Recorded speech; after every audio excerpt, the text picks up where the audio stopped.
Hey everybody! Hey, here we are. It's bundle week. Woo! We're halfway energetic. This is as energetic as I've been in a couple of weeks, so I'm still pretty low key for me. But I did get a haircut, so I'm feeling kind of spectacular today. You got a little Thank you. haircut, and then the hair's been growing out for 2 months, which is a long time for short hair. So I was starting to look like I had a ferret or a hedgehog on my head. It was fun. I don't know if you saw me on Chef AJ, but I used to have really, really, really short hair, like her short hair, because I didn't know it was curly.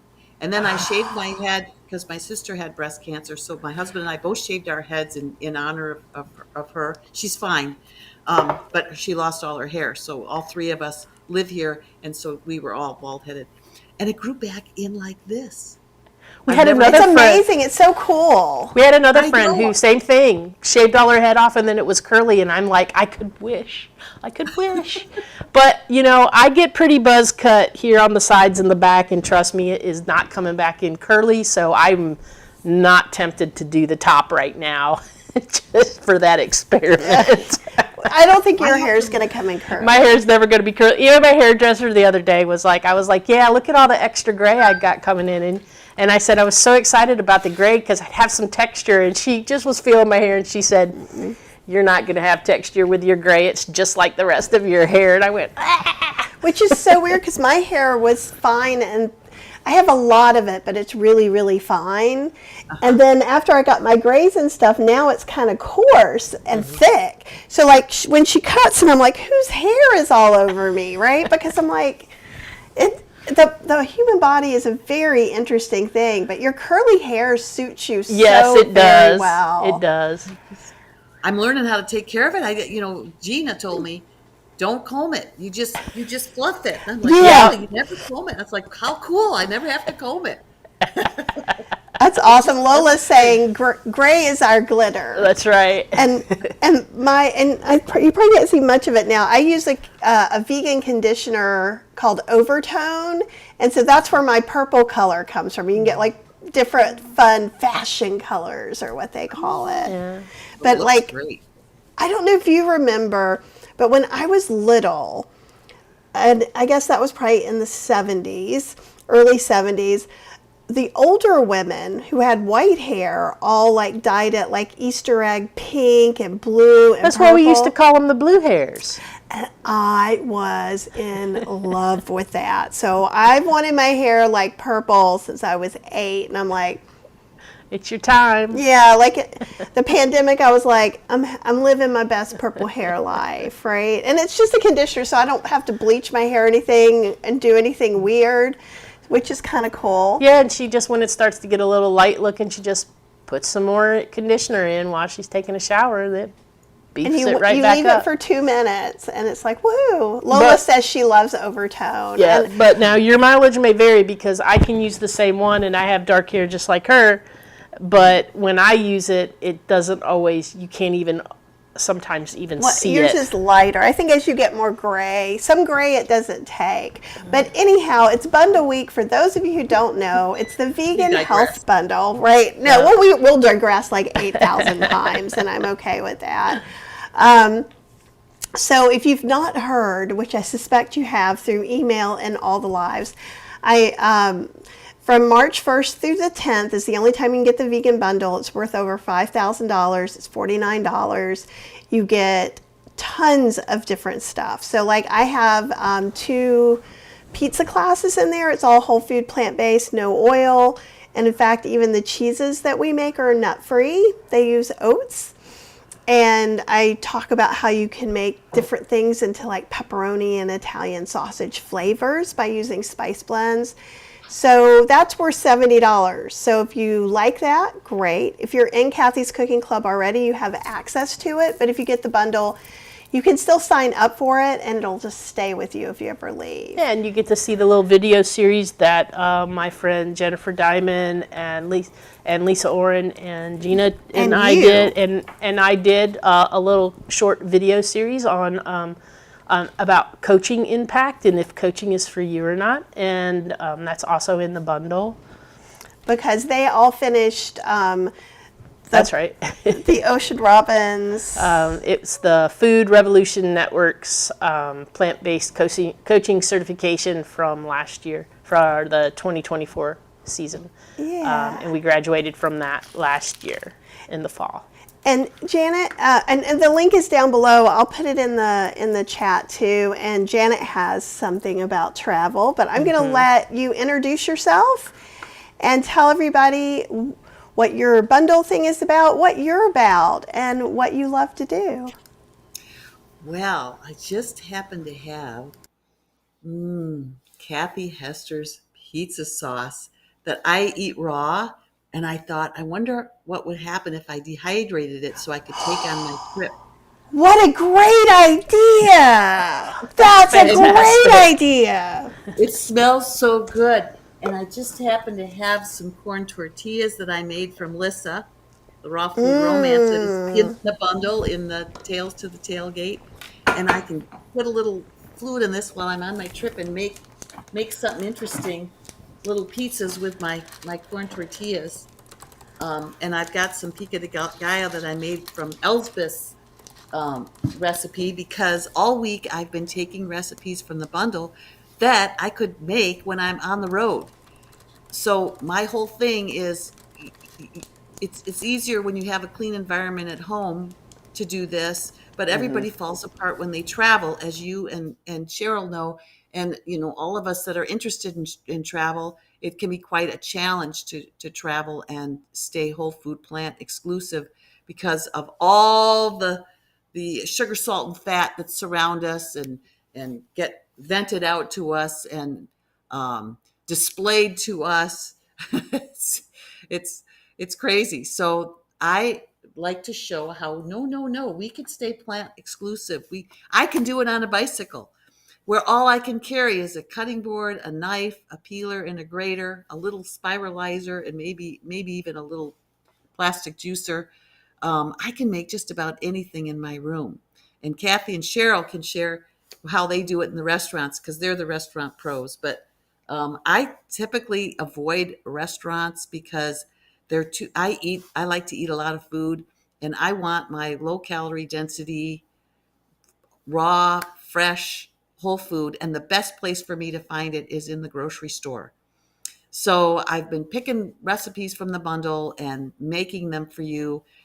Today I'm going to make a Napa cabbage, sweet bell pepper. I'm blanking. Bok choy, mango salad that Chris Kendall makes in his book. He's got 2 ebooks in the bundle. And I mean, there's just so many. I have made such a stack. I've got Lissa's chickpea mash in here. Speaking of Jennifer Diamond, I made her oat balls raw for myself to take on the trip. I got to leave on Saturday, so I've been really prepping for this trip. We're going to go to Death Valley National Park and ride and hike, and we're going to do what's called a hub and spoke tour. Those aren't chocolate chips; those are raisins and dried cherries. But I just dehydrated it instead of baking it, and I used sprouted oats, which are raw. And it smells so good. Everything smells so good, doesn't it? So we're going to go to Death Valley. We're staying in an Airbnb, so we'll have a kitchen. So I can take my Vitamix and my NutriBullet on this trip. Hi, Annette. I just noticed you there. I was just talking to somebody from Nova Scotia. But anyway, I'm sort of a attention deficit challenge, so the 3 of us are going to have a blast going here, there, and everywhere with everybody. But we're going until probably the 18th, and then I'll start back home. It's about a 19-hour drive, so I've got what I'm going to take to make that drive, and then I've looked up all the grocery stores that are in Pahrump, which is where we're going to be staying.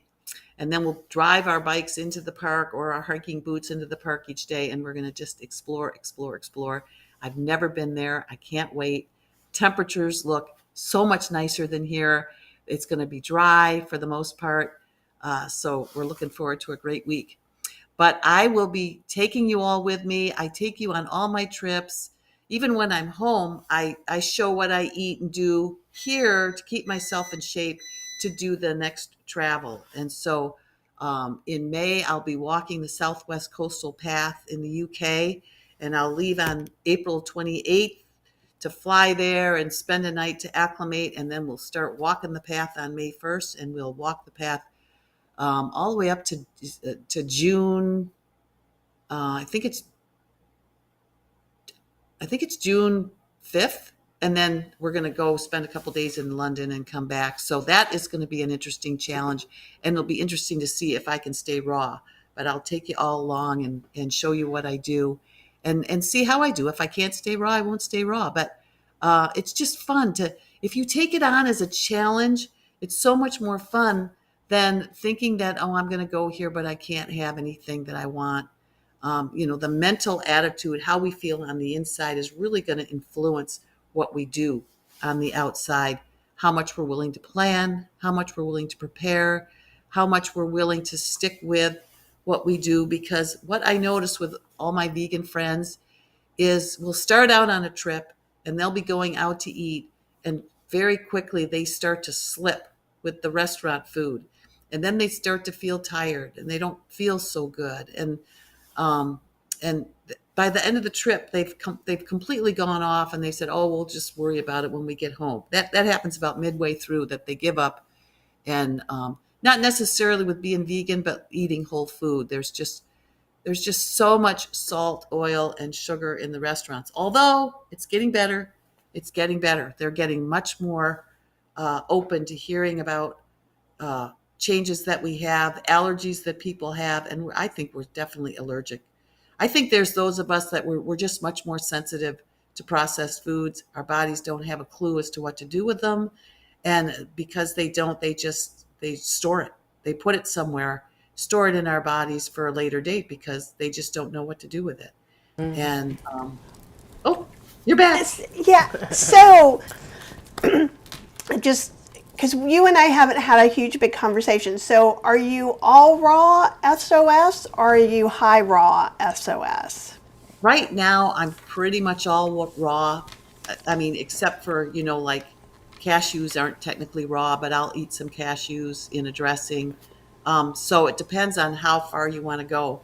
But I broke out. My whole face, all my skin broke out last winter, and it just hung in there all summer long.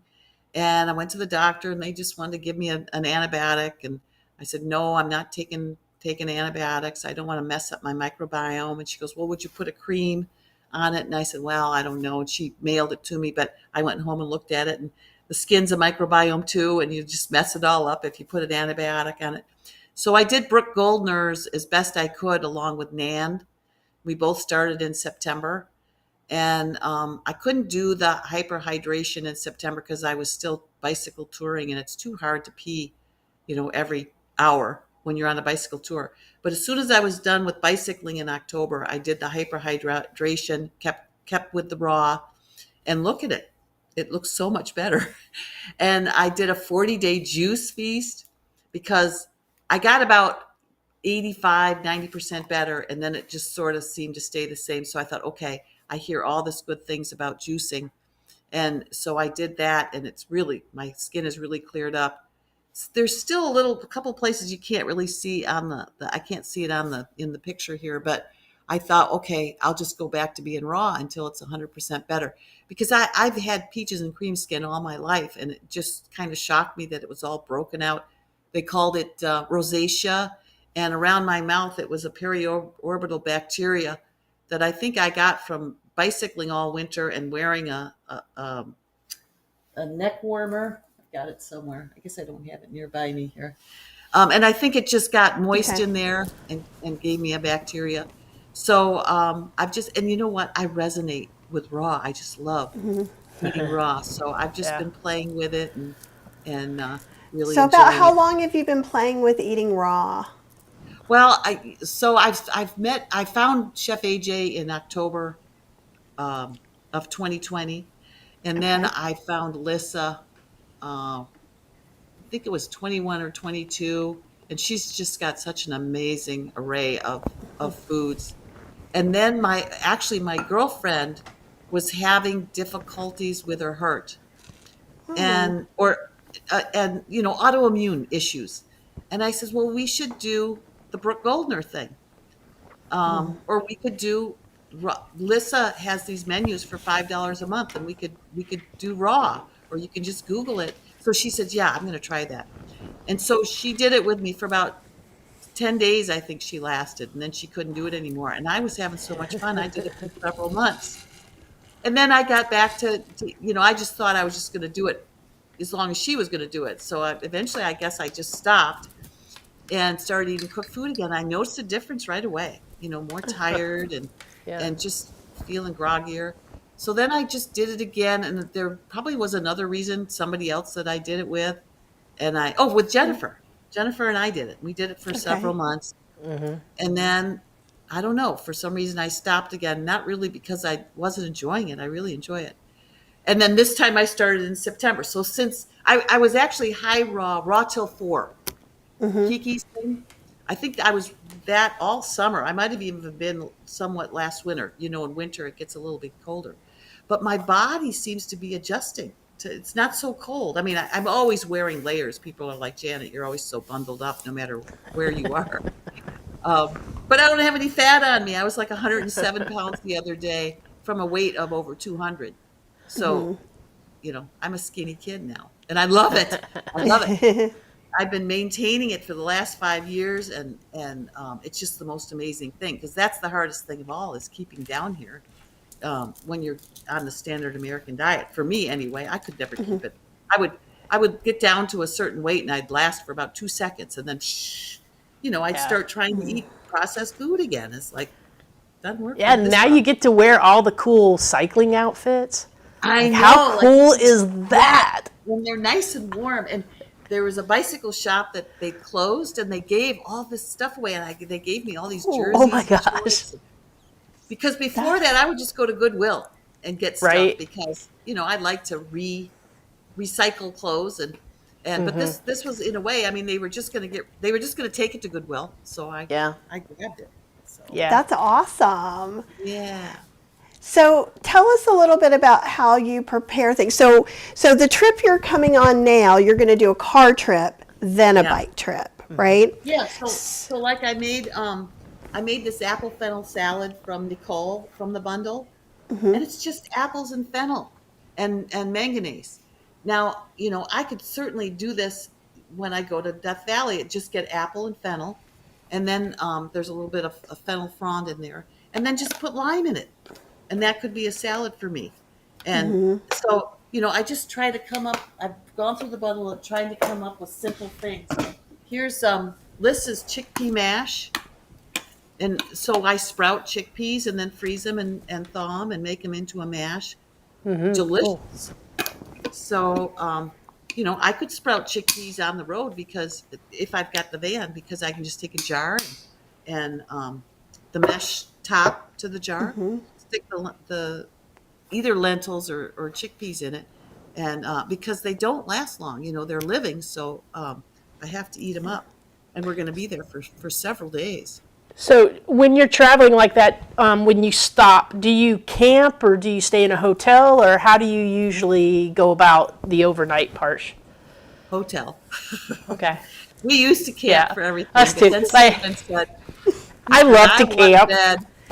I don't mind camping, but we have to have a really good blow-up bed with a really nice top. By the time you go through all the stuff you got to do to make it comfortable for her, it's like, okay, let's just get the hotel room. We would have to be, I could see going to another country and traveling and camping there, because you're there for something special. But a lot of times when we camp, we're just going, an hour and a half away from the house. Yeah, but also she doesn't want, when she says, I could camp in the UK or someplace, it's like, what she means is we could rent a caravan and go around that way. That would be my first choice. Because not actually in a tent somewhere. Well, I like to have an enclosed, safe space to go to the bathroom. Yeah. That is, We had a little teardrop camper for a long time, and we really enjoyed it, and it was fun. But then as we used it, the only time when I was working that we had to go was in July, in the hottest month here. and it was unpleasant. It was very wasn't unpleasant, and then it didn't have an onboard bathroom or shower.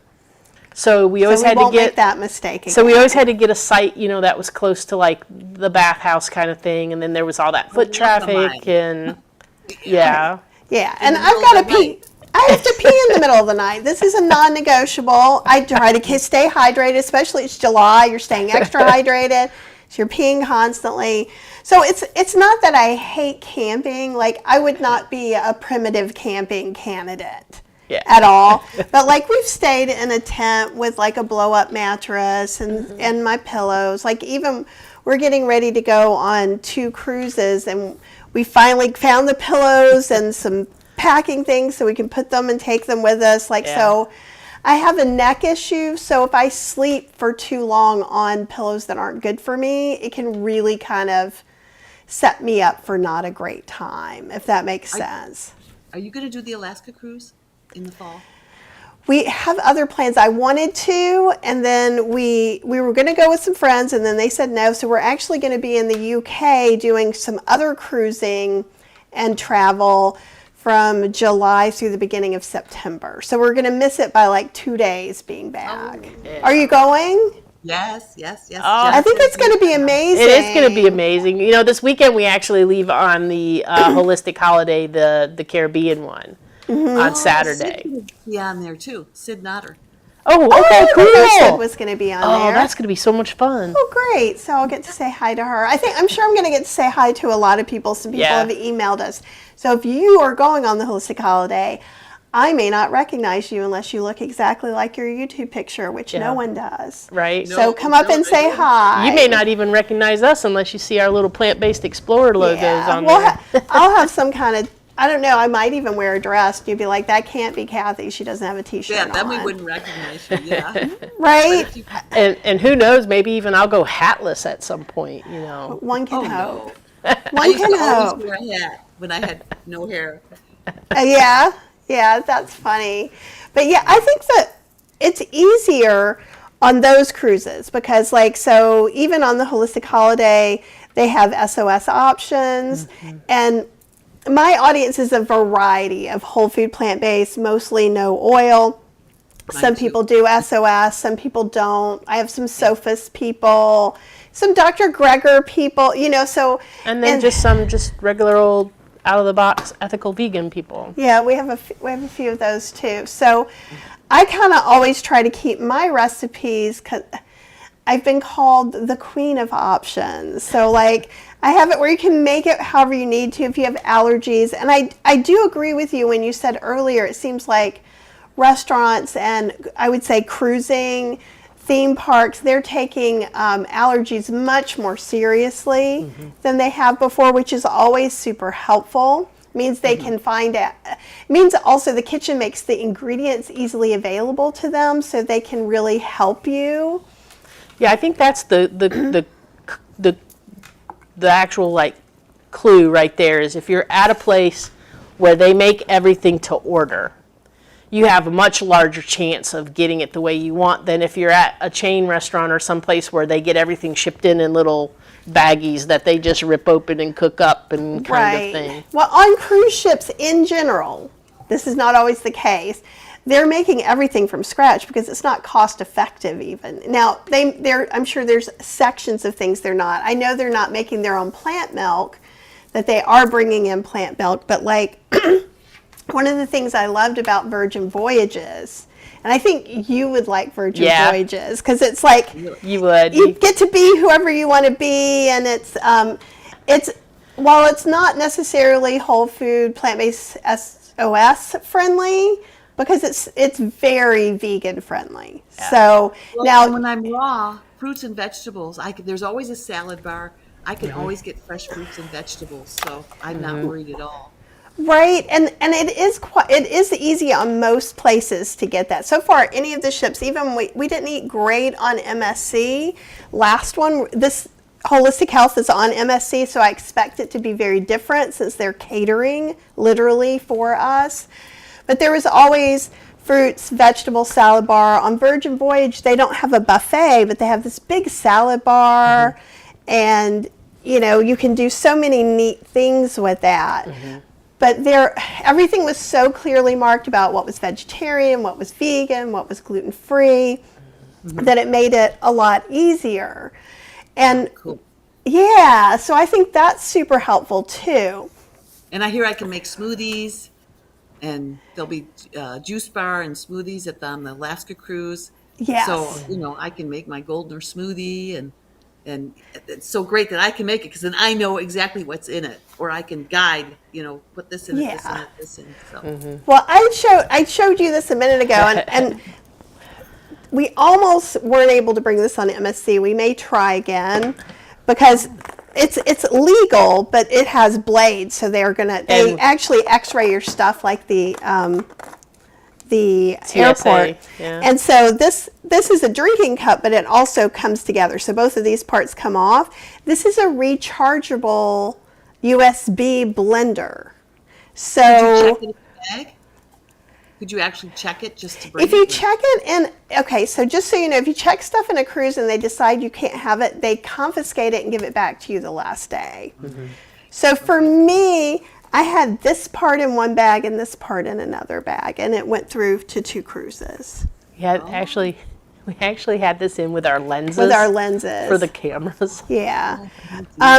So there are some real strict rules, but usually it has to do with heat. So you can't bring an Instant Pot, you can't bring a slow cooker, you can't bring an iron, and so that you don't catch the boat on fire, and also things that draw heavily. This charges with something my phone doesn't even always charge on. Like, this is so light. Wow. Yeah.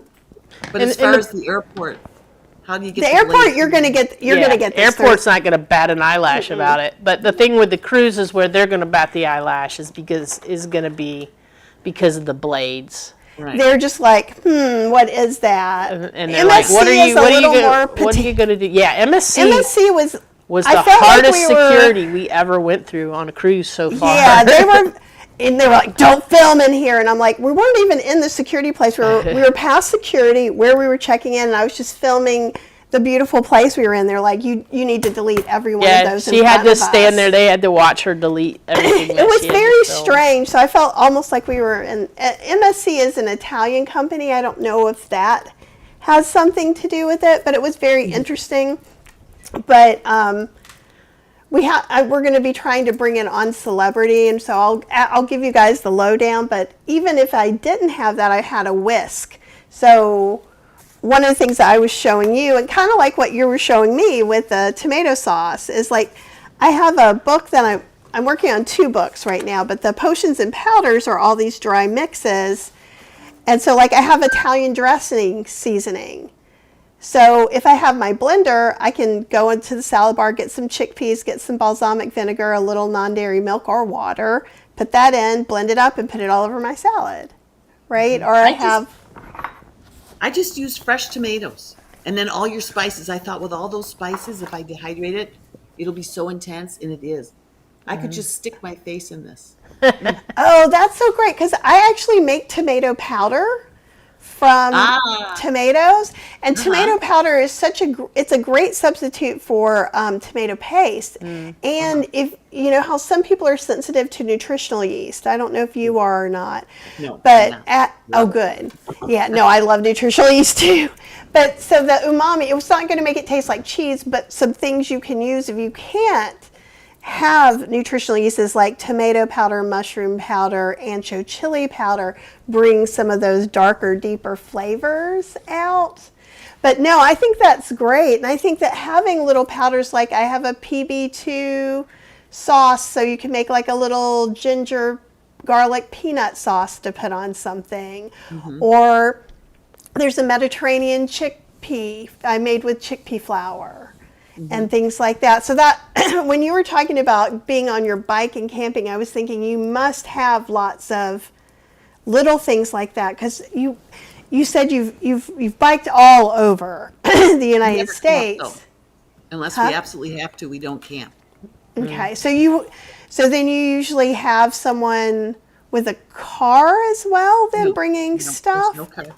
Okay. So they would like in the case here, like if they were on the ATT and they went from say Durham to Pittsburgh, instead of like biking to the lake to the campground, they would get off and they would like bike to a hotel or Okay. bike to Well, we don't bike an off road. Airbnb. We're on the road. We're Yeah, on the back roads. Yeah. on the So whole we just time yeah. Yeah, I mean, we might sometimes be on a path, but we like being where there's civilization Yeah, enough that you to can find a stop little and store. yeah. Okay, so And you I can find always even- find a store.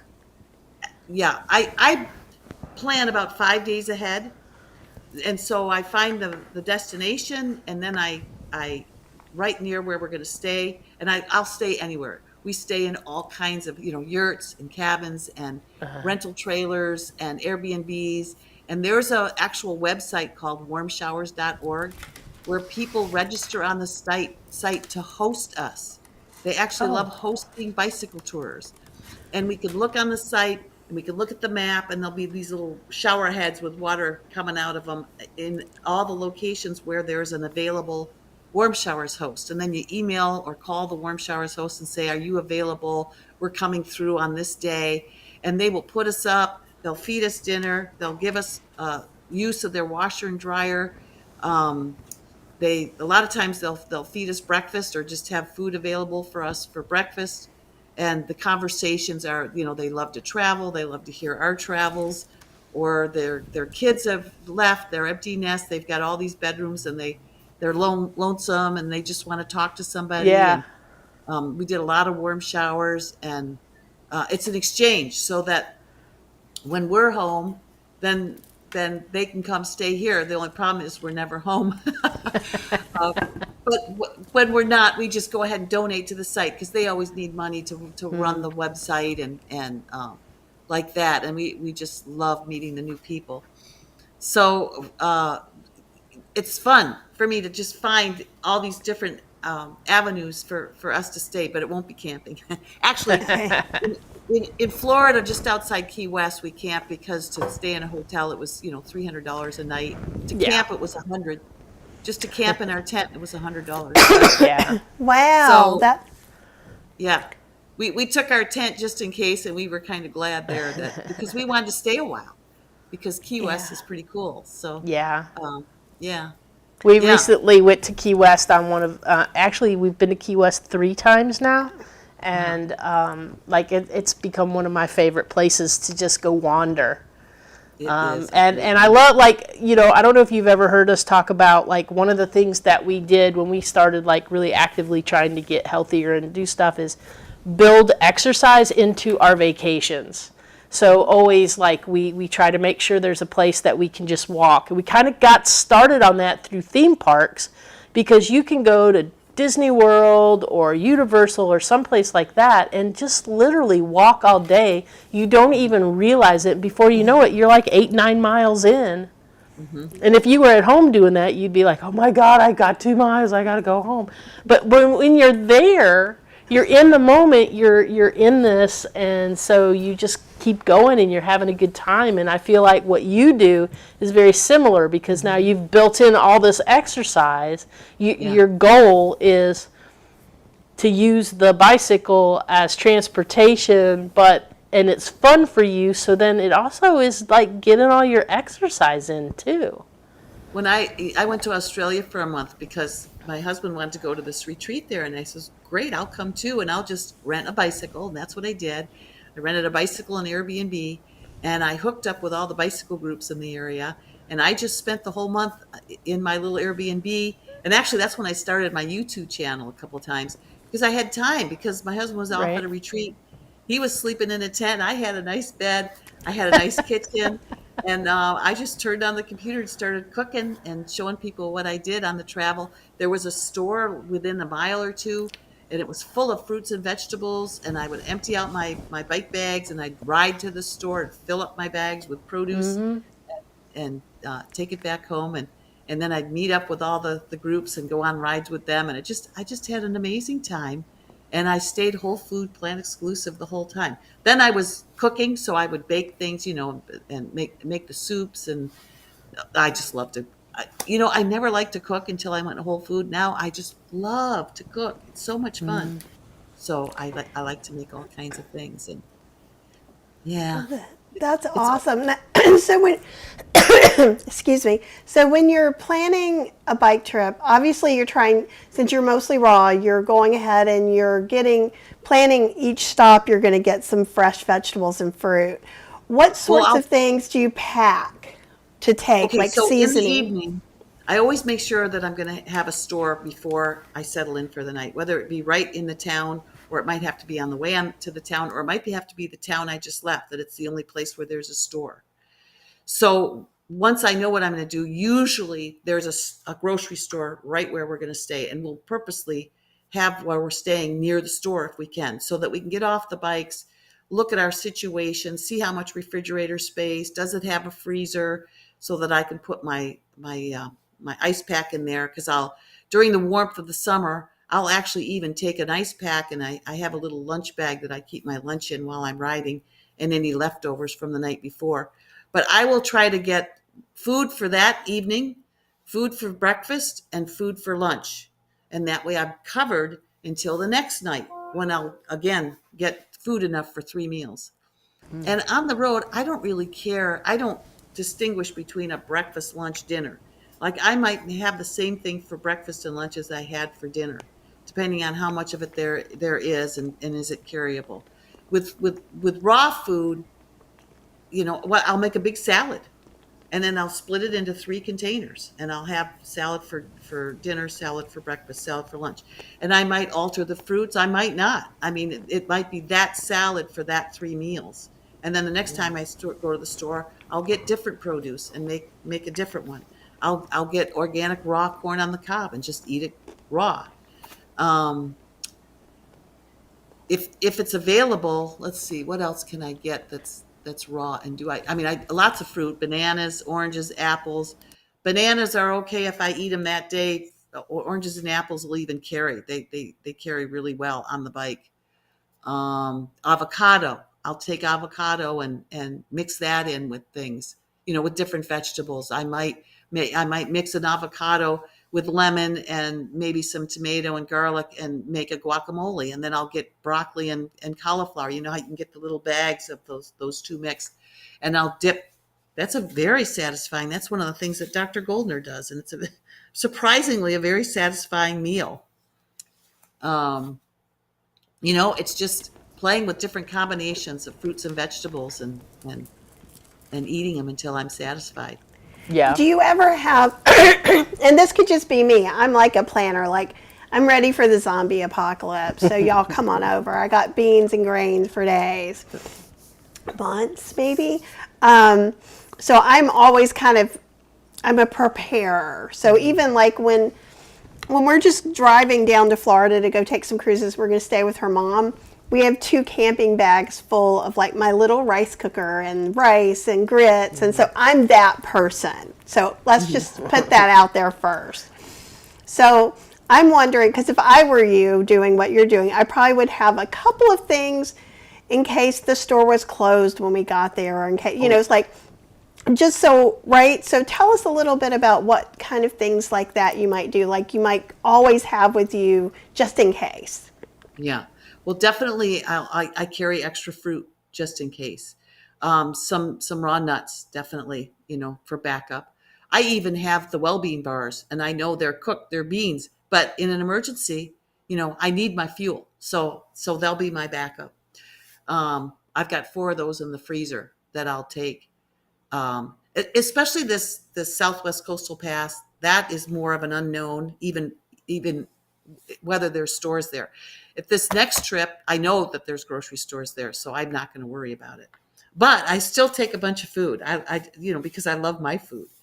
Um, and you were talking about the spice mix before. I'll mix up one spice mix and just take that with me and just sprinkle that on everything, because um, when I'm fully loaded, I could take more on this trip. I mean, I'll take fresh garlic and onion, because we have the Airbnb, so that's what I'll take on that. I'm trying to think. For instance, I've got 6 of Lissa's wraps for this trip. So I'm going to take 6 wraps, and I eat half a wrap at a time. And so I'll take the ingredients with me and make a wrap, and I'll have a half a wrap each day for lunch. And because I can do it, I'm going to take this dressing, and that'll be what I put on the wrap. Um, so I mean, I'm like you, Kathy. If I'm going somewhere and I've got the car, I'll take all kinds of things with me, even though I know there'll be stuff when I get there. And when I'm planning that 5 days in advance, I will actually call the grocery stores and I'll find out what their hours are. I'll find out the days that they are closed, because you are absolutely right. That is a definite possibility. And we've done that where when we weren't vegan, I remember riding into a town and the only thing that town had was a McDonald's. We hadn't eaten anything yet because there was a store that was supposed to be there. And so we were going to leave our camp and ride to the store. And so, I mean, we had to pack up that morning, which takes fuel. And then we were bicycling to the store, and we could just feel our energy waning, because our bodies needed fuel. And then we get to that town and there's no store. And we were so grateful to have a McDonald's because Right. we needed food. Yeah. Yeah, well, and now I was just thinking, I was sitting here in my head thinking about how we travel with way too much stuff in our car, how I have portable big battery things to run The rice cooker. the rice cooker or something like that if we need to in the car. And then I'm like, how is she doing all this on a bike? And then it hit me, it's like, well, if you're eating mostly raw, It's different. And we do you don't carry a even rice have to. cooker for Steven. We carry a rice Yeah. cooker and a hot pot. Yeah. And I cook him these wonderful soups in the rice cooker, with onion and garlic. And I just go to the store and I get things, and then I'll eye the little 0.6 liter rice cooker container, and I'll just give him, some onion, some garlic, some mushroom. Got to have mushroom unami, some broccoli. It might just be one broccoli head. I mean, just Yeah. called just Floret. And so when Yeah, you go to yes. the store, you're just getting small portions of stuff, not like us with let's get a whole entire week's worth of groceries and carry it in I'm the teaching car. classes too. So when I'm teaching a class, I'm making 3 to 5 things. Like I made pierogies yesterday. So we made 4 different fillings. I made pierogi dough, and we used wonton wrappers. So they Yeah. could still be whole food plant-based, Right. no oil. Yeah, I've got some raw nori wraps I'm going to take. But yeah, the thing about the bikes is you can only carry so much, because Right. also what goes in those bags is all my clothes, cold weather clothes, wet weather clothes. And so you have to pick and choose. And so we're very thankful that there's just about everywhere, at least in the United States, there's a store. And it's amazing how available they are. And I've already been researching the England trip, and along the walk, what towns have stores, what towns don't have obvious stores, working with the travel company to make sure there's at least a store along the way. There is going to be a courier that's going to take the bulk of our stuff each day to the next place. So we just Perfect. have a daily hydration pack where we walk, to the next place. So I'm planning as best I can, because you're right, Kathy. I'm like you. I like to take everything. I'm so excited about having the van, and I'm just going to take everything I want.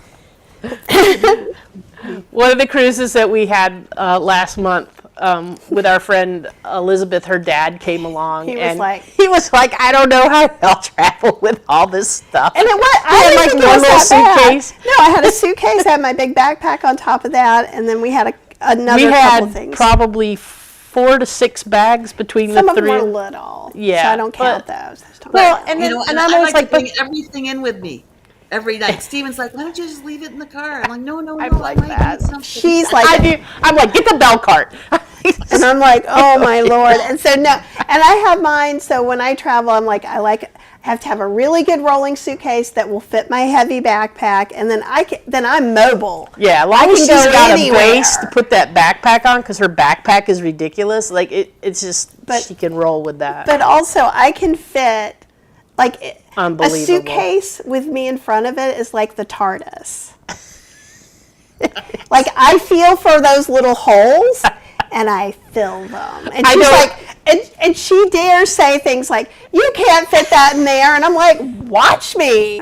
I'm like, I did. "What? I can fit an elephant in there if So- you challenge me." So I am letting her pack for this next one. Yeah.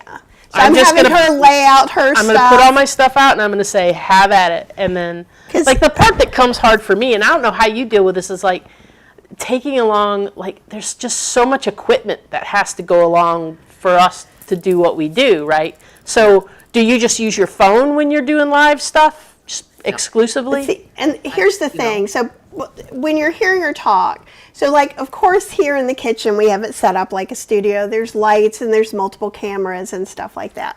We're not bringing this with us. It sounds like we are. She's got a little Insta360. I've which got is like 4 different little cameras teeny. and they're stuff. teeny, and we have teeny mics that Well, come but on last time I took this overhead camera that we didn't use at all. and we so. didn't use it at all. No. But and so some of it is and I will say this, I brought enough clothes probably for like 3 months. Like, because what's been happening, we've been going to the Caribbean, but it's been cold. half the time it's like, okay, it's going to be 30 or 40 degrees even where we're gone. So it's not like we just leave our sweatshirt in the car, our coat in the car. So we've had to bring both stuff for 80-degree days and 40-degree days. And that is messing with my brain. And we have And to then do that on the bike because Yeah. we climb mountains, and so it can be warm on the bottom and freezing And it- cold on the top. And it could be raining, and you've got to have all the rain gear to pull out. So and are put you on. just packing a backpack that you have while you're biking? Is that your whole? While I'm biking, there's front panniers. There's a bag on each side of the front wheel. Okay. There's a bag on each side of the back wheel. There's a log bag across the 2 back bags, and then on the front rack on top of it, I have my lunchbox. It's like it holds a 6-pack of pop. Well, that's what That's holds great. what I take. Yeah. You remember On my those- setup on the Surly when I had the back and I had those 2 little panniers? No. Well, she's got like 4 of those. Okay. Five. And I'm like, these fancy words I'm learning today. Look at me. No, that sounds great, because I think I'm thinking of you on like a racing bike or something, which No. is wrong. So I'm like, how can you put all your clothes and these things in your backpack? So now this makes more sense to me, and maybe everybody else understood but me. No, she doesn't have one of those bikes that you can pick up with your finger and hold it. No. Like Don't her need bike to. your bike probably weighs what, 40-ish pounds, 42 48 pounds, somewhere? 48, yeah. And then with all the stuff I load on it, who knows? I Yeah. don't even want to weigh it. I don't want to know. But it doesn't matter because I turn on as you pedal, you can turn it on into Eco, Tour, Sport, or Turbo. And we've actually got extra battery because we love Tour. I mean, at first, everybody does this at first. You keep it in Eco because it's going to give you the most amount of battery. And so there's a thing called, what do we call it? I can't think of the word. I'm going to be 70 on the 17th, so my Oh, congratulations, early birthday. Yeah. But you know what? I turn 60 next month, and that's been happening to me for like 10 years. So yeah, I think it's just a middle age and beyond. And so what brand bike are you using? What brand e-bike are you using? it's the Bulls, Bulls Crosslight, Bulls. but I probably wouldn't get that now. I'd probably get a Cube or a Specialized. There's so many bikes out now. I mean, ours are old bikes. We got them in 2018. Yeah, those were like when they were brand new. So it's Yeah. Cube. I'm looking these things up. Cube's bikes. Yeah, Cube, Cube. Cube. The Cube, yes, Cube. Yeah. And then Specialized. would Oh, also- Specialized is a brand. That's Yeah. not just saying a Specialized bike. Yeah, like my mountain bike, the Specialized one. So my battery has 500 watt hours. So what I was going to say is that you get this mileage. You know, you're always, when you only have one battery, you're always afraid it's not going to get you where you want to go. So we got a couple batteries because not only do we like Eco, but we love Tour. It's just wonderful. Tell me a little about the difference. So in Eco, you can get 70, 75 miles with a 500 watt hour. With the batteries that they've got today, now they've got 650s, 725s. You can go a lot of miles. You can go, 100 miles. Now, what happens if you load it more, that cuts down on your mileage. Headwinds cut down on the mileage. The speed with which you pedal cuts down on your mileage. The terrain will make a difference on the mileage. So you just have to start riding, and you get a sense for your bicycle. Also, as the batteries get older, see now Jeremy, he has a Specialized. That's cool. Okay. As you get used to your bike, you get a sense for how much you can do. My batteries are so old because I've got 3 batteries, and the oldest battery now has trouble even staying in there's usually, well, actually they're all different now. I was going to say there's five different lights, and each time the light goes out, you've used that much battery. So, as those lights go out, it's like, oh my gosh. And the last I would light, be going, ah. And so mine started out, they could do, 15 miles per light, but except the last light is more like, 5 miles. So you can't even count on that last light to get you there. So You could get a truck. I know. I'm looking at the See, they bikes have that you're telling me trikes. about, so I can kind of understand. I'm like, ooh, there's a big cargo trike. I'm like, I could be in for that. yeah, 'Cause I can't think of a bike that's shorter to the ground. I think you'd really love that. That one looks pretty short. It's hard Really? to tell. No, Cube? there's no way of Yeah. telling. Well, there's not, I Yeah, guess. there's no way. There's no person on here, so it could be a tall thing or It not. could be. Yeah. But I do. There was a time that I actually used a bike for transportation in New Orleans, and so once I get myself used to it, then I'm okay. But then if I don't do it again for a few years, I have to start all the way from the beginning. It's just a thing. Yeah. Oh, yeah. I hear But you. And you it gotta would get your be- butt ready.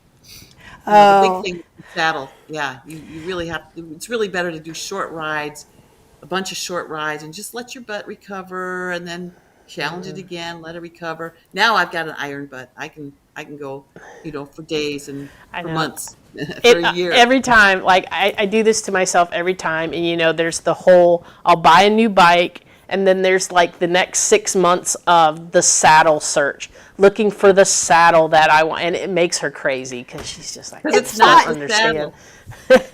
Not the saddle, it's the butt. It's And the I butt. found that with so many people, including my husband, and he keeps on changing saddles. Like, okay, but let's just keep riding. Let's, and then Eventually, your sit bones like go where they're supposed to be, and then it's okay. But trying to get to that point, like, because if you haven't, like, I haven't ridden all year, so if I go get on my bike tomorrow, I'm gonna be hurting after a couple miles down the road, like I bad haven't ridden hurting. since October. Yeah, because it's been so cold Oh and rainy. gosh. And I don't Oh, have wow. any fat anymore. I used to be able to ride all through the winter, just bundle up, but now I just get so cold. Yeah. It's not any fun anymore. So unless we move somewhere warm, I'm just going to be, I switched to walking, and I walk, like right now I'm walking 6-7 miles a day just because I want to stay in shape for the walk I'm going to be doing in May. So That's funny. So, do you do any kind of bike training inside during the winter then, at I all? probably should, but I just kind of switched to walking, and Okay. you could call it cross training, I guess. I do have a stationary bike. I don't have a spin bike. I think if I had a spin bike, I might be a little more interested. The stationary bike, I just was out on a walk, and there was somebody giving it away at the end of the driveway, and I called up Steven and said, "Come pick up this bike." He picked it up, and I brought it home. So That's great. Those are the best kind. Well, we do have a spin bike. So I can build up a little bit inside, and also it makes me more, because this is just my own neurosis, so no one else probably has any of this, and that's yay you. But like, it's just the falling. It's usually because my feet barely touch the ground, so like falling just is a little scarier for me. I think if I was tall and I could always put my feet on the ground, which in the new bike that she got me, they even cut whatever. They had to cut the seat tube down to make it even lower for her. So we took it in and they did that. So this should be a very different experience for me than in the past, but like it's also good for me to get onto that stationary bike because then I'm used to getting on the bike and balancing myself a little better, because I think what's hard is, and it's not, I've not fallen off. So I'm sure I did when I was a kid, and this is where my neurosis comes from. But there's something really nice. I love walking, and I loved it when I biked to get places. Like they're building a closer shopping center that's like within 2 miles. Yeah, it'll be within 2 miles. We live kind of in the suburbs, so there's not really a place to walk to. It's not that we don't just walk around the neighborhood, but it can be, I remember riding my bike to get my groceries, right? And that just makes everything so much easier. There's a lady we keep seeing. We keep seeing this lady when we go to Carborough, and she's got an e-bike, and she's got like the big long, extra long rack on the back, and then she has like the big panniers and stuff, and I've seen her now like 4 or 5 times coming and getting her groceries on the bike, and I'm always like, oh, I would like to be able to do that someday. And then maybe once the Publix is open, that's a possibility. Yeah, because that's again. not a bad. It's not a bad ride over there either. So it's not super heavy. The biggest problem on this road is going to be the people using it for the express cut through between 2 major roads. Another thing to consider is a trike, Kathy. The bike you sit right there. I've considered them. Yeah, and I don't care. Electric ones now. I found one on she's Cube. sitting here looking at one right now. Like when you've told us about those, I opened up tabs because I'm also using this to be in the chat when I need to, so that because I won't remember them. So I'm typing it in, and I found this trike cargo hybrid on the Cube site, and I'm like, You put the kitties in there, and the kitties can ride. no, We were I riding think. through Oklahoma, and there was a gal, and she was actually, I think, in her 90s, and she was having so much fun on her trike. And we stopped and talked with her for quite a while, and it just was a game changer for her. So, I said that the other day in the car when we were talking about actually doing this interview. I said, when I was younger, I always wanted, like, how this was like in the late 80s, and it got really popular in Vermont to have those like bike tours and stuff. oh, And yeah, I always, they still- and I always wanted to go do one of those. I always thought that would be so much fun. And then of course I've never done that. But now I was like thinking with these hybrids and these electric bikes, like that's a game changer. That just means that, I can't stand up and pedal hard anymore, but I can hit a button and get me a little turbo boost to get up that hill. And it kind of like changes everything. You can explore because you don't have to worry about, you can go down to wherever because you can get back up. You can go up to wherever because it's easy to do. And so what I was noticing with us, we're an older group that's in our bike club, and people didn't want to ride here and they didn't want to ride there because of the hills. And then, these same people, Stephen and I were the first ones to get electric bikes, and of course there was a big uproar. And I mean, he was the first one. He's 8 years older than me, and he said, "If I'm going to do any more touring, I need to get some assist." Yeah. And I says, "Oh well, okay, if you want to, I'll go with you." And as soon as I got on one, I said, Yeah, and that's I'm getting one too. That's but great. before you did that, did you have that feeling in your head where you were kind of like, I'm cheating? Like, this think we is all cheating. do. Yeah. Like, I shouldn't be getting the electric assist because then I'm not getting the same benefit that I would get if I didn't have it. But I don't believe that because you're still pedaling. Well, plus, you don't ride anymore then because it's too hard. Yeah. Whereas if I've got an e-bike, even if I'm tired, I go ahead and use the bike instead of the car because I can just turn on my assist if I get tired. And I get out there and I feel great. And so I have a great ride. And if I don't, then I just use more assist. And so, so Stephen and I got ours and started riding everywhere on all the rides with him. And of course, it's real easy for us, and everybody else is going, 8 miles an hour, and we can do 15. But we go their rate because they don't have e-bikes. And we're patient because we know sooner or later they're going to have to get these if they want to keep riding, because we're all pushing 70s. Steven's going to be 78, and everybody else is somewhere in between him and me. And boy, 3 years it took. 3 years, and then finally they started buying another one, and another one, and now everybody's got e-bikes Yeah. practically. And the ones that don't, they don't want to ride with us because you get a certain number, and we can't help but ride a little bit more, Right. like 12, 15 miles an hour because it's so easy. So it's a process. But now our tours, most of us on the tours are all on e-bikes because it's just too hard for the people that aren't on e-bikes to keep up with us. And Well, it's and just better. I saw some of the excursions that I was looking at for her and I to do in some places. They actually have e-bikes, so we Oh, could okay. actually try it out Yes. and see what we think by doing a Okay. little excursion somewhere. And another thing you can do, Kathy, is go to the e-bike shops and say you want to ride one. That's what we did at first. And I mean, that's how I got hooked. Is we would just go, we rode all the different kinds, and that way you'll get a sense for, wow, this is the one, because we wanted something for us that was heavy enough or structurally sound enough that we could load it. Because, for instance, one of my Emma, she got a Priority, which is another bicycle. I think Costco even sells the Priority. You can't load it. The Right. front wheel starts to shimmy, and Yeah.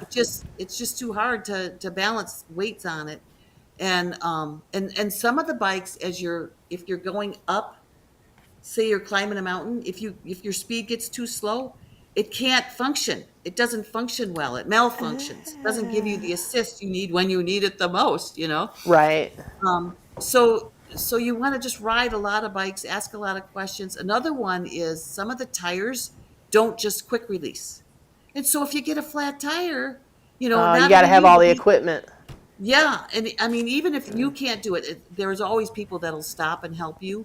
And if you've got a regular quick release wheel, somebody who knows bikes can change it, even if they don't know electric bikes, because really it's just the motor and the battery that make an electrical bike different, and Yeah. like the display. But everything else about the bike is a regular bike, unless you Yeah. get some of these really, where they've got a hub and you've got to unhook the chain and I mean, some of them just seem so complex. You might as well have a scooter at that point. Or an instruction booklet, like the Bike Friday with the planetary gear. We used to have those, and the first time we got a flat, which was right away, we were in St. Louis, and we couldn't get the tire off because we didn't bring the instruction booklet with us, and you needed to disengage the planetary gear before you could take the tire off, and that was our first kind of introduction into this world of higher technology where, boy, if you're going to get it, you have to know so much more than just a regular bicycle. Well, and I'm so glad that you said that, because in my mind I'm just thinking like, oh yeah, you just go buy any e-bike. They've got some really good prices on some. But if we want to actually tour with those, if we actually want to use them to haul anything, it's like the decision of me between getting the Surly long haul trucker or the Trek FX. It's like I knew I wanted to be able to haul a bunch of junk on that Surly because I was riding it to work at the time. So Yeah. I made sure I got, the bomb-proof frame, but I couldn't carry half of the stuff probably not even less than a quarter of the stuff than I was able to carry on the Surly. I would never be able to carry on this Trek because it would just be too much weight. Yep. Yeah. So I never thought about that.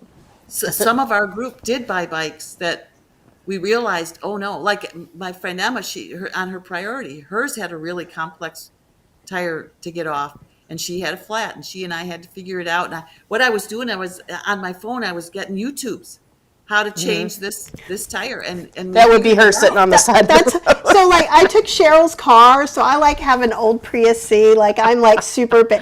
Like it's funny because I have every kitchen appliance ever known to man, and I know all of that. So, but you can't know everything, right? So I take her car to Cleveland because hers is newer, and then I stopped to get gas, and I was like, I have no idea where the gas thing is. So like YouTubed and found it, and like 3 minutes later, I'm like, yeah. Because you got to push a button that's up underneath the dash to get the thing to open up. So People underestimate YouTube and Google, I think, true. for things like that. Like, so, and I would say we're pretty good in general. And in general, because it's easy to go to Costco and go, oh, I've wanted an e-bike. This is cheaper. Let me get this one. So same thing with cameras or kitchen appliances too. It's always good to go ahead and do a Google search or look and see what's the best blender. You're going to find some people love Blendtec and some people love this and some people love that. That's fine. But I think with e-bikes, since I know nothing about bikes anyhow, I always defer to Cheryl with some things, but it's really easy to get whatever information. Like if you're like, I wish I knew how to dehydrate fresh tomatoes like Janet just did, there's going to be a YouTube about it. Yes. Yeah. And there's an electronic bike review, EBR, online, and he interviews all the bicycles. Nice. He's a good one to reference, yeah. But also, like I say, just going to the bike store and trying out different bikes. Not only do you want a bike that you can work with, but you want a bike that feels like it's part of you, to where you're riding along and it's like you and the bicycle are one. So yeah, and I do understand. That's why I still have my little Prius C. They don't make anymore. I like to keep things. It's small. I can go anywhere. I can park anywhere in it, and it's awesome. That's why I still have my bike. I've got over 40,000 miles on the bike. Until this year, I had more miles on my bike than on my car. Oh, wow. Yeah. That's fantastic. I love that. I love hearing that. There's hope for me yet. We got them both at the same time. Oh, did you? Oh, that's awesome. Elle said, because we were kind of intentionally homeless at the time because we just wanted to tour. And so we thought, we got to have a safe place for the bicycles. So we bought a van so they could be inside it at night so nobody would come and take them. That's excellent. That's amazing. Elle says, Janet, your legs must be stellar. And also, my son is working part-time in an e-bike warehouse called Vamoose. Oh, huh. Hi, Els. Huh. And My yeah, legs are stellar, by the way. And my arms, I work out and I got muscles on my arms. Electric cycle. yeah. So. Interesting. So, what if someone was thinking about going and doing some bike touring? How would you tell them to start? Like, what would be the steps instead of going? We all want to do something, and sometimes some things we shouldn't be doing, and some things we should be doing. Like, she'll be like, we're both. You talked about being a little ADHD earlier. We're definitely both neurospicy, so like we get a hobby, we get all the things, and then we try it, and we're like, I don't like it's that. Like, let's do something else. We have to have all the accessories, like Get the gear. right? So if you were like, I think I might want to do this, like what would be a good way to ease into it and to try some of it out? Definitely do a tour. Do a tour and do it for, beginners. And do it somewhere really enjoyable and not too crazy. I wouldn't recommend going on a path because paths. It's actually better to go with traffic than it is walkers, because when you're on a bike path or a multi-use path, there is everything you can imagine on that path. There are dogs and leashes, there are children. stretched across 3 wide. Yes. I mean, crazy stuff. But if you go on a regular bike, and you can take a bike class even. You can join a local bike club. I mean, we've got this big Cascade Bicycle Club that we used to belong to, and now we've got our own local club that I'm the ride coordinator for. But you get with a group of people that know what they're doing, and actually, I love learning. We were going to take a bike safety course in February, and it snowed, and the weather was terrible, so we've delayed it to June. But there's always learning to do on the bike. There's a Cycle Savvy is a bicycle course to learn. I've got a little Cycle Savvy book. In fact, I've got it right here, and it's a very useful bicycle book. Yeah. Because, for instance, one of the things that people don't get when you're on a bicycle, you're so scared of car traffic that you like to pull all the way over to the right. But what the driver then, what that translates to the driver is go ahead and pass. What we've learned is claim the lane, get out into the road. If it's a quiet, I mean, if they're going 70 miles an hour, don't put yourself out there. Right. But if you're on a backcountry road and there's no shoulder and there's no room for you and the car, you become the slow moving vehicle, and you at least get to the right tire track of where the car would be, but you could get right into the middle of the road, so that they're forced to go around you. If you take it up enough, they will know, oh, I'm not supposed to pass this person. I need to wait until the oncoming traffic is clear, and then I can pull around the bicycle. And actually, in Washington State, we're even recommended to go two abreast to make ourselves more visible. Oh, and we wear really bright clothes, so that we're visible. And lights, we put lights on our bikes and on our helmets so that drivers can see us. And I'll tell you, drivers are very respectful. For the most part, I mean, you get your kids in the pickups that want to smoke you with their exhaust, but very rarely. I mean, I used to have more. Like, I remember being near the ocean once, and somebody threw something out the window and hit me with it. But I haven't seen any of that. In our whole perimeter trips, both trips, they were just wonderful.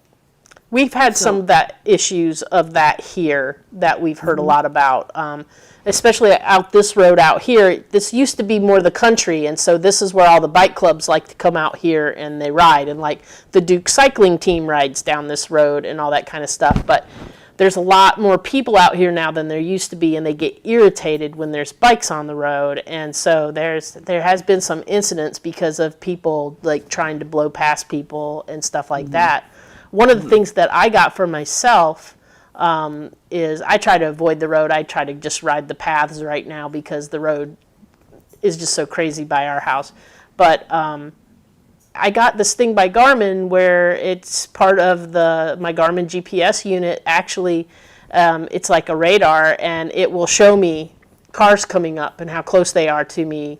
It's a little sensor that's on the back of the bike, and then I can kind of see, and it gives me a little bit more security because now I kind of feel like I really do have eyes in the back of my head and can kind of see what's going on, And I have a big rear view mirror that I use that tells me what's coming up. Yeah, a big one, not those little baby things, but I'd have to look at what it is, a TiVo or something, but yeah, definitely. Well, Yeah. Yeah, that would make everything feel a lot safer for sure. And Lisa says, we have a problem here with some people trying to run bikes off the road. At least that's what my cycling friends tell me. So I stick to trails here, and she's in Canada. Yeah, she's up in Canada. I know Lisa. Yeah. Okay. Well, yeah. We all make our rounds. So, yeah. Well, I don't know. We get that a lot. Drivers tell us how dangerous other drivers are. And we get out there and they're so kind. And I think it's on both sides. We have to learn how to be defensive but assertive cyclists, and the cars, like I say, it's not typical for anybody but the young pickup trucks and the RVs are a little bit scary with the people that are learning how to drive them or just renting them. Yeah. Yeah, they can, because they don't know how to give space yet. Yeah, I can really see hard that. for them to tell, where they end and we begin. And I know one bicycle got hit and killed, and the driver said, "Oh, well, there just wasn't enough room." And it's like, well, Then why would you did you just go? ram a car if there wasn't enough room? I mean, you just hit them then? It doesn't make any Slow sense. down. No, doesn't make sense anymore. But I'll bet the cyclist was moved way over, and so I'll bet he thought he could try to pass him, and it's like, Yeah. you should just take the lane, get in their way, irritate them, but don't get yourself killed. Because, I mean, it's not likely that a car is going to actually run into the back of you. I mean, it would slow them down. It would make a mess, unless they wanted to do a hit and run, I guess. But, it's not a fun thing for either side. So, No. and then you have to live with the fact that you killed somebody. Yeah. Yeah. We had a good friend that I used to ride with a lot, actually got hit by a truck not paying attention that there was a bike lane turn, and they turned right into him coming up through the intersection to make his turn, and That's like, another dangerous thing as a bicyclist. You should Yeah. just get behind everybody. Yeah. and 'cause he that- just it wiped. He was like, gosh, they didn't know if he was going to make it for Well, a they long thought time. he was going to lose his leg too. Yeah, and they thought he was going to lose That his was leg, bad. but actually, I heard from John that he's actually been back riding a little bit, so that's good to hear. Wow. that's He was on a really car. He was a racer kind of guy. He was on a carbon fiber bike, and of course, when he got hit, everything just shattered under him. So, and so I always kind of have that in my head, and it makes me a little nervous. But I think if I read up more, took some of these safety classes, that I might feel a little bit more Yeah. confident. I think those are all really great ideas, and honestly, for someone who's a novice like me, I didn't even think about things like that. So that's a great place to start. Yeah. When you're Yeah. with the cars, we need to think more like the cars because that's the language they know. So, and the other thing is like if there isn't a lot of room and the cars are all stopped for a light and you ride up and pass all the cars that just passed you and make them pass you again. Yeah. It's like, ugh, if there's plenty of shoulder, don't worry about it. But if there's no shoulder, don't get them all to get around you and then just make them do it again. I mean, Right. that would be frustrating. Better to get behind them, let them go because they're much faster Yeah. than we are. Yep. And Yep. if we're on a bike, we're not in that much of a hurry anyway. And so, yeah, there's definitely kind of rules of the road and etiquettes that you can follow that, I mean, I've been doing it for, all my life practically. I mean, there was a period of time where I didn't, but I remember doing it when I was really little. And then I picked it up again. I was going through school and first marriage that was lousy and a divorce and then getting back into school. So probably, actually, I started riding a bicycle to the college when I went to college, and then it got stolen. So then that was that with that because I was putting myself through college and I didn't have a lot of money. And so then when I got out of school, I think it was like 29, 30. And as soon as I got my first job, I right away got a bicycle and joined the local bike club and started riding with the club. And you learn a lot from the club. I mean, they'll take you in and I remember I was, 30 and the gals were in their 50s and how knowledgeable they were. They had concrete butts. They could just ride for hours. And I'd be like, how do you do that? How do you do that? And that was in Ohio. So my first long ride was from Dayton to Cincinnati. And I thought I was going to die. It was like That's pretty 75 hilly miles. down there too. Yeah, yeah. And I said, I'm never going to be able to ride tomorrow. And they said, well, just go to bed. We'll see. And the second day they said, you're going to be surprised. And I was. Second day was even better. I rode back to Dayton and I was great. So then I was hooked. And I did the tour of the Ohio River Valley with them. And they were my mentors. And it just was a really great experience. And then, of course, during the week, we would just do short rides, loops after work each day. So, I mean, that's the kind of thing you can do if you join a club is start out with shorter things. Like this time of year, we'll do 20-mile rides. So you want to start on your own to get up to 20 miles and then join the club and join a group that's going, the speed that you want to go and have a good time. My love for bicycles came in Ohio as well. I grew up around the Grand Lake St. Mary's area. My dad actually worked for Huffy. And so I constantly had new bicycles coming through the house to try out that were seconds when something was wrong with them, a paint job wasn't quite right or anything like that. And I used to, Grand Lake St. Mary's was a man-made lake that was a feeder lake for the Miami-Erie Canal. So I would actually ride from St. Mary's to Salina, which was like 10 miles on the weekend. Just, me and my friends would go ride our bikes. Like our goal was always to try to ride all the way around the lake and come back the other way, but we would always get too bored before we could actually make, we were teenagers. We couldn't make it all the way around the lake, but we did ride at least 10 miles probably every weekend or so. And it was wonderful. You're just out there and you're just riding through cornrows with wind in your hair. It's fun. It is. And see, I can walk for 7 hours and be really, really happy. So like I'm a good walker. I can do some hiking, but I don't like rocks. Like I'm so particular about these things. I'm so like bold and adventurous about so many things. But I have a fear of heights, but it's a fear of falling. So I try not to put myself in those positions. But I took Aikido for 9 years. People flipping her around. And so I got a little bit better then, and that's when I was riding my bike as well. So I just need to kind of get my body used to that again. But like here, there's lots of, if we went hiking one New Year's, it was way hillier than I thought it was. scooting across this giant granite rock on my butt because I'm like, I'm not slipping on this wet rock. But yeah, I'm ridiculous in a lot of ways. But I don't think so. I mean, a fall can really set you back in everything else. So it's not worth it because then you can't do anything. You know? Exactly. Right. And I push myself. I do always push myself a little bit further, and I'll try a few things. But I would like very much to feel like a bike could be transportation for me again. And They're I'm so hoping. fun to do errands.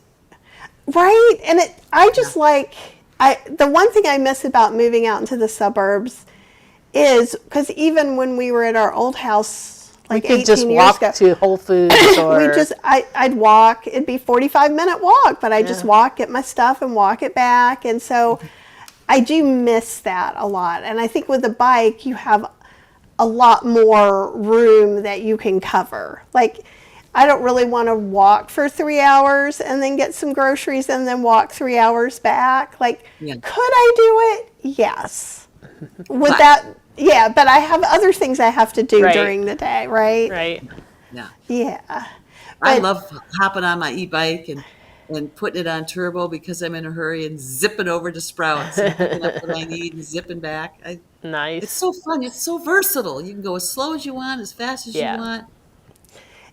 And I love it. I love that idea because, like, it's going to come a time where I'm going to have to get a new car. Like, I take my cars until the wheels come off. She does. And so mine isn't even close, but I would love just to have a bike. That would be really For errands, cool. those cargo bikes are awesome. Just make sure it can go far enough for you. Because I was talking with one fella. I was outside of a Safeway. Can't remember why I was outside there hanging out, but he came up with his cargo bike, and I was asking him all the questions about it, and he said the only thing is that he was a big guy, and so that would be a difference too, because weight will make a difference. And he said, boy, if he went up a hill, he'd use 75% of his battery. So, and it was a cargo bike, and the bike itself was pretty heavy.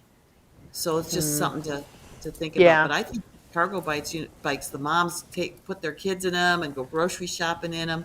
And if you get a good one, you could really have some fun with that. Oh, that's a good idea. Well, this has just been such a pleasure to get to finally talk with you and chat. We have to do this again soon. And we'll definitely be doing an excursion. And oh, we love you too. You're awesome, and I can't wait to hear about your next adventure. We're going to be watching you and following you closely. Yeah. Hey, Chef Julia's in the house. I can't wait to see all about Death Valley. Knowledge. Death Valley is going to be amazing. Yes, I'm going to ride across the North Cascades Highway this summer, which is all mountain passes, taking a group with me. I do a tour every year up Mount Rainier and Mount St. Helens and into the southern Washington lowlands. I do that every year. I'm doing that this year, and I love taking people with me and just doing little videos, showing people the route, showing you what I eat, showing you the hotel room, and just like what you guys do. So. Yeah, you never know. We might show up and go with you sometime. Or at least that's what I was thinking. I might. Going on that cruise, it would be so fun to see you guys on that last cruise. So. I know. I just hate that it's kind of overlapped because we're going to the UK, but we would literally have to fly.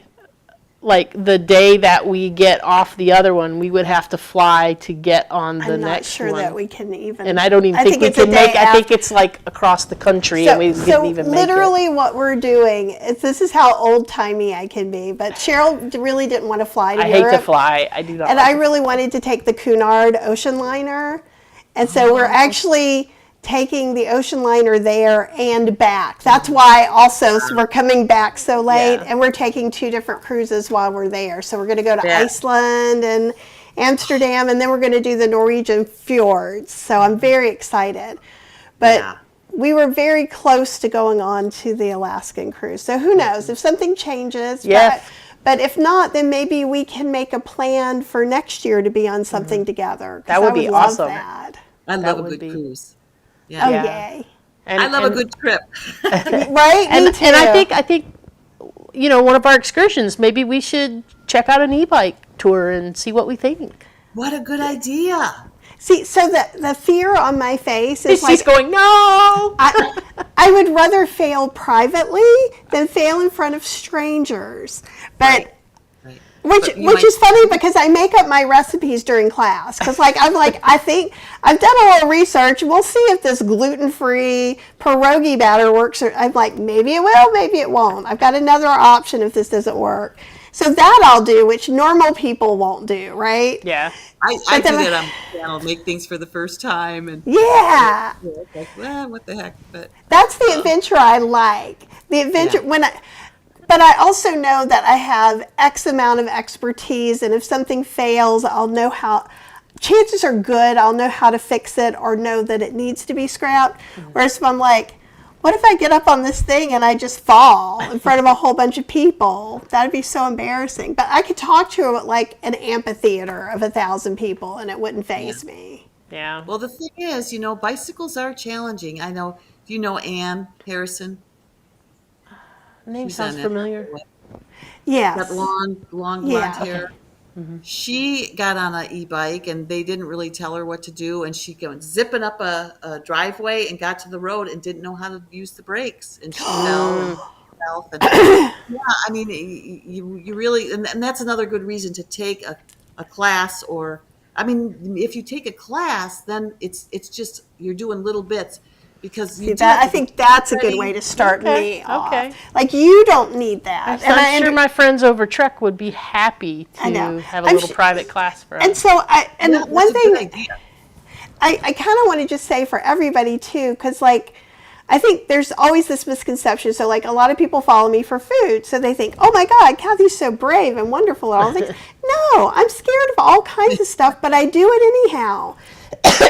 But you have to take care of yourself in a way and kind of figure out how you best learn.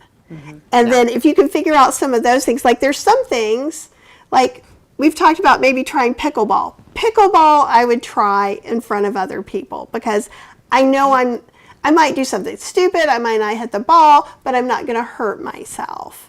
But the idea of something that I'm feeling really unsure. I don't know, if you ask Jeremy or Helene, they'll probably tell you can get hurt pretty good with the pickleball. Because Helene had that big old welt. They're playing 6 hours a day and doing crazy stuff. But I think it's important. Fall off the bike. I get you. Yeah. And so I do try to be real transparent on the channel too about things. You know, a lot of times I'll be like, take care of yourself. Blah, blah. I'm like, you guys do know that I'm talking to me too. I'm not just talking to you. You know, I need to do better at that. And so it's the same thing. It's always good when you feel like you've kind of made what's comfortable, your comfort zone, just a little bit bigger. Mm-hmm. And I think it becomes easier and easier to do. Like, I let you get me that bike after I've been riding the Peloton for a while, the spin bike. Right? Because I was like, okay, I know strength-wise I can do this. I know, you know, so I can be, it's so weird. I'm so impractical in so many things, but this is one of the things that I'm very proud. I need to check off those boxes, and then I can feel safer doing it. And she had very specific list of, you can buy me a bike if it has X, Y, and Z, and I thought that bike was not going to exist, but I went to get my bike tuned up, and there it was on the sale rack at the Trek place. It was an Electra, like beach cruiser style, but it has some gears, so she can learn how to kind of do some gears. Baby steps. And it has handbrakes. It has a handbrake, but it also has the old style pedal brakes, which she's more comfortable with. And see, when I was using a bike for transportation, it was a cruiser. Right? So that is what my body is most comfortable with. Now, I'm not saying that's necessarily what I would do if I did what you did, but I'm always trying to start out a certain comfort zone. But and I think get a with cruiser with electric. Yeah, good idea. And just do short little rides, get yourself used to it, see if you like it. Because you want to get the thing that you're going to do a lot of it with, that you're not intimidated. You can just hop on it and just go a couple miles to the store and back, and just do it repetitively and see, is this Yeah. what I thought it was going to be? Can my Yeah. butt take it? Can I do it without getting hit by a car? Can I do it without falling off? And it's an investment to get a bike like me. I mean, that was thousands of dollars. You don't want to do that until you found out if you really enjoy yourself. Yeah. exactly. I think this is great, and this was super great for a beginner biker like me, and I think it was really nice for you to be able to talk bikes. And I'm super excited about your journey, and it was just a pleasure to have you here. And you guys, don't forget, look down in the description and you can find all the ways to follow Janet on all her socials so we can all watch her adventures together. It's always a pleasure watching you too. Oh, thank you're you. just We the appreciate best. that. All right, well, everybody have the very best day. I'm going to be on Chef AJ's show tonight at 6 p.m. Eastern Standard Time. So come hang out over there if you want.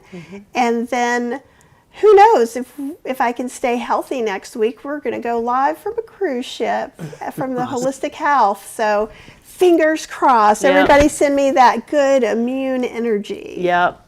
We would love to show you guys some insight into the Holistic Health Cruise while we're on it. Yeah. Come to Death Valley with me too. We got exciting things for you all. We love having I would you love along. it, actually. I would love that, actually. Yeah, well, you can watch. We can watch from the boat. We have Yeah. internet. Okay, you guys, have the very best day. And